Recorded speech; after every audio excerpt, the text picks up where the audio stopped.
outcome of our motion. First of all, I would thank you all that you are listening. That's the first thing. Such a hearing is maybe the first step to do something. I cannot refer about the death camps. I cannot refer about anything. As I told you, when you're staying inside North Korea, you know nothing. You know only the surface. You never have any clue about what Ms. Kim endured. So she is the expert about that. I only learned afterwards when I met the refugees, but maybe Ms. Kim can again make some statement about the death camps.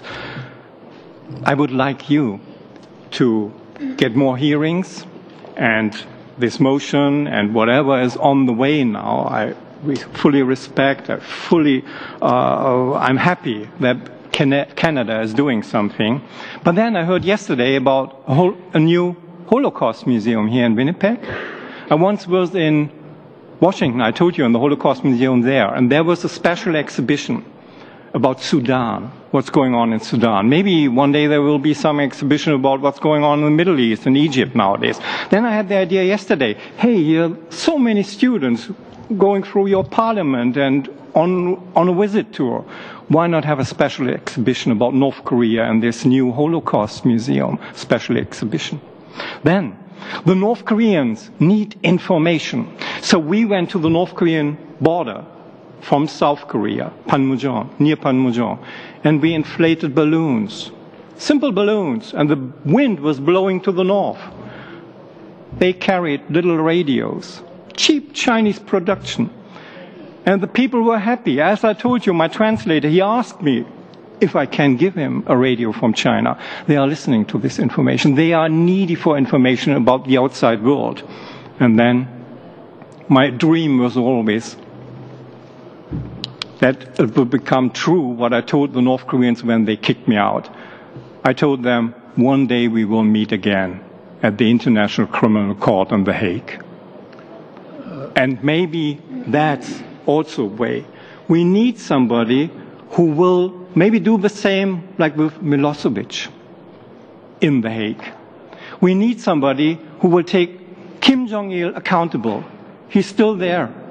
He is the head of state, and he is committing genocide against his own people. And therefore, I beg you, do something stronger. If I may add, okay, there's a movement here in Canada to building a tribute monument. It's the name of the organization, Tribute to Liberty, where I belong to. There should be some monument in Ottawa. And one more thing I want to add is most people in despair. They say, "Oh, there's no way to solve the problem." Like, not only because of the characteristics of the North Korean region, but they have a good brother like China. We cannot deal with China effectively because it's too much for us. Okay.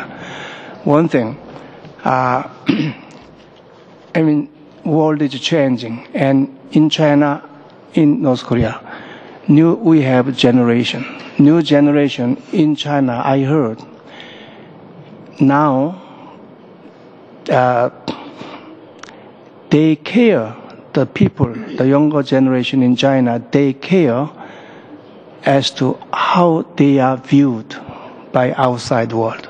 Up to now, they didn't have such a sense, but now they begin to think, oh, how we are viewed by Western countries.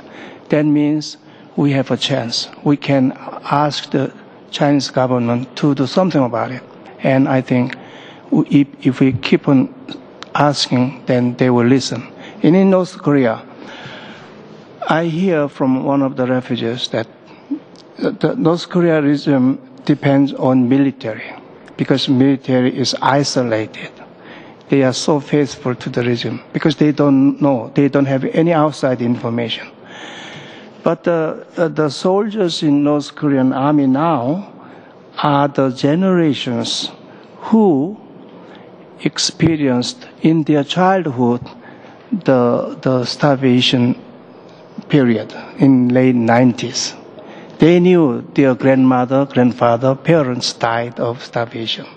So, if anything happens, they can act against the regime, even though they are in the army.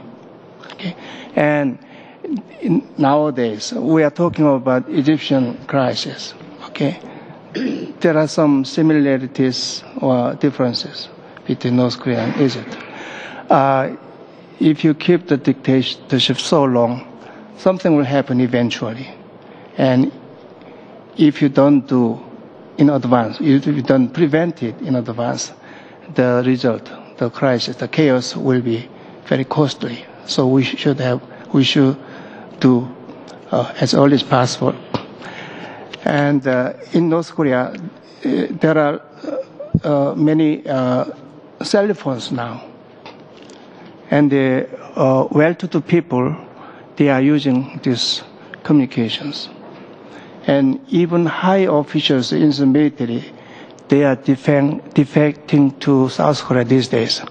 Publicly, the South Korean government does not reveal that because, it will provoke the North Korean regime. So there are many high officials in the army and in the bureaucracy. There are people defecting to South Korea. We don't know, but there are many. So there are chances. But the thing is, the sudden change shouldn't be a form of explosion. I would say it should be an implosion. It should be brought down nicely. And the international community should prepare for the change sooner or later.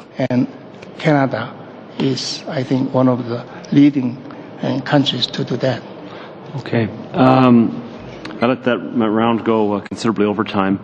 I believe that Mr. DeVolen, you'll be asking the final questions.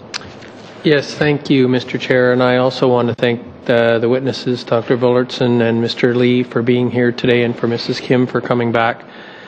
I've also had the opportunity to get to know you two gentlemen over the last few months. I have two questions. And the first is, we're kind of talking about two things. There are the things that are actually happening inside North Korea, and where these gulags are essentially kind of prisons within the whole country's a prison, and the gulags are prisons within prisons. And many of us have wondered what we can possibly do to influence North Korea, either the government directly or the people, so that they can do something, and you have given us some good ideas today. The second thing we've talked about, though, is what happens when a North Korean escapes. And the obvious place, the easy place, is China, because it's a land border. And so we've talked about maybe trying to put some pressure or to get China to deal better with refugee claimants, North Korean citizens who escape into China. When I listened to Mrs. Kim the other day, the most shocking part of her testimony was that after getting out of North Korea, that things could be so bad in China that she could be forced and coerced to go back into North Korea. That to me is a testimony of how frightened and powerless she must have felt while she was in China. So my first question is,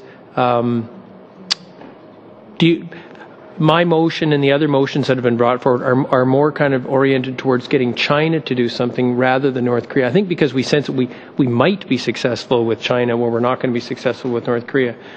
So do you agree that maybe that's an avenue that we ought to be taking as